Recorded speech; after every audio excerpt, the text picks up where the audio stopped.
আসসালামু আলাইকুম। আপনাকে যদি কেউ অবহেলা করে, তুচ্ছ-তাচ্ছিল্য করে, গুরুত্ব না দেয়, সেক্ষেত্রে আপনি কি করবেন? আমরা সবাই জানি, সেক্ষেত্রে আমরা কিন্তু ধীরে, ধীরে নিজেদেরকে গুটিয়ে ফেলি। আপনি রবীন্দ্রনাথ ঠাকুরের কথাই চিন্তা করুন না। রবীন্দ্রনাথ ঠাকুর সে ছেলেবেলায় কি স্কুল জীবনের ঘটনা, উনি খুব বিরক্তি হয়ে থাকতেন। স্কুল জীবনে তার ভাবনার জগৎ, তার কল্পনার জগৎকে কেউ কিন্তু গুরুত্ব দেয়নি। যার কারণে বিরক্তি ছিল তার একমাত্র সাথী। এইজন্য উনি স্কুল ত্যাগ করলেন এবং কি করলেন?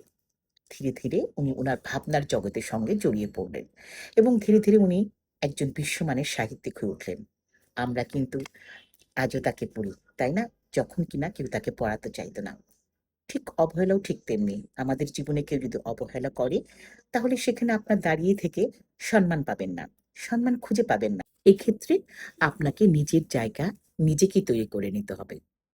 আর অপমান, যদি কেউ আপনাকে অপমান করে, সেক্ষেত্রে আপনি নিজেকে ধীরে, ধীরে গুটিয়ে ফেলাটাই হচ্ছে উত্তম এবং সেটাই কিন্তু আত্মসম্মান।